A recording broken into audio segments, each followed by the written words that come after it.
Welcome back, everybody. It's grammar time with Mrs. Clevenger again. And today we're going to be talking about compound sentences. So you know what that means. Go grab your ELA notebook and your pencil and get ready to take some very important grammar notes. Here we go. Remember to pause whenever you need to. Compound sentences. Remember compound words? Sounds familiar, right? Compound words put two short words together to make a longer word. Here are some examples. Lunchroom, applesauce, watermelon, corn dog, popcorn, mushroom. Compound words put two short words together to make a longer word. Similarly, a compound sentence puts two shorter sentences together to make a longer sentence.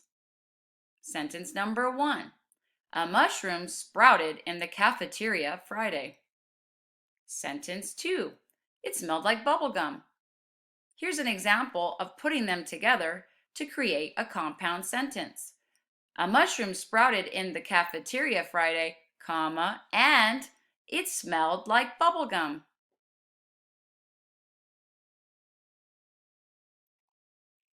A compound sentence puts two smaller sentences together using a comma and a coordinating conjunction like and, or, but, or so. Your fanboys that you've been practicing. Here's an example.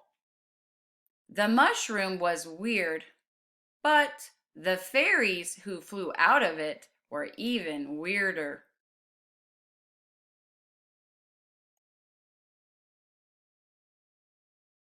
Coordinating conjunctions connect two sentences that are equally important. Pause when you need to. Here's an example. The fairies could have been after the chocolate milk, or they could have wanted some French fries. The comma isn't optional. The comma is necessary, needed, essential, and really very important. Here's an example. One fairy fluttered in a lunch lady's face, comma, so she swatted her with a spoon. The sentence is wrong without a comma.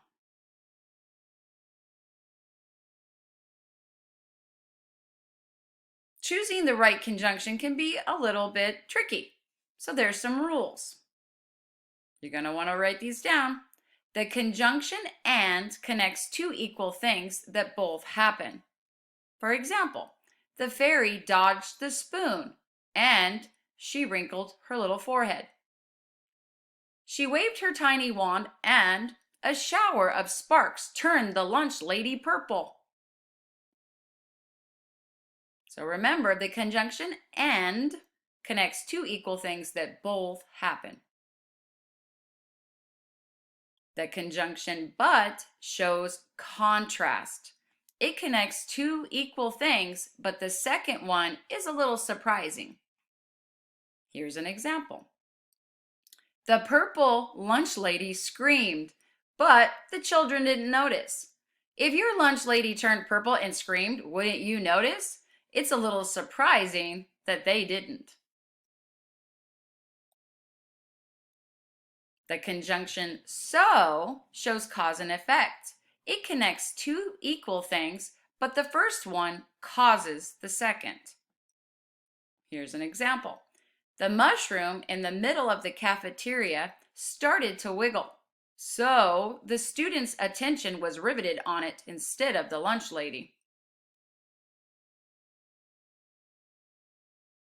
The conjunction or gives a choice.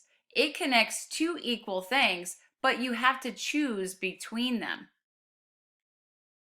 Here's an example. Would more fairies come out of the mushroom, or was it about to explode? The students could call the principal to help, or they could just stand there staring at the mushroom. Sometimes more than one conjunction could be used to join the same pair of sentences. So sometimes there is more than one correct answer or more than one correct conjunction that would work. Here's an example. The principal walked into the lunchroom, so the students scrambled to sit back down. You could also use the conjunction and. The principal walked into the lunchroom and the students scrambled to sit back down. The conjunction or would not work here because it's not a choice. Also, but would not work because it's not surprising that the students sat down when the principal came in. Here's a quick little review. A compound sentence connects two complete sentences with a comma, don't forget the comma, and a coordinating conjunction. The principal opened a window and the fairies flew out of it. The lunch lady turned back to normal, so she stopped screaming. The tables turned back into tables, but the children weren't disappointed. The fairies flew on to another school, or maybe they didn't. Okay, so your grammar task for today is to complete the next 3 slides. Make a compound sentence, drag and drop the best coordinating conjunction and punctuation in between the 2 smaller sentences. Then pick the right end mark. For example, a question mark or a period. You'll be doing these 3 slides today. And on Thursday, you'll be doing these 2 slides. Drag 2 of the short sentences into one box to create a compound sentence. Add the correct punctuation. I'll see you next time, everybody.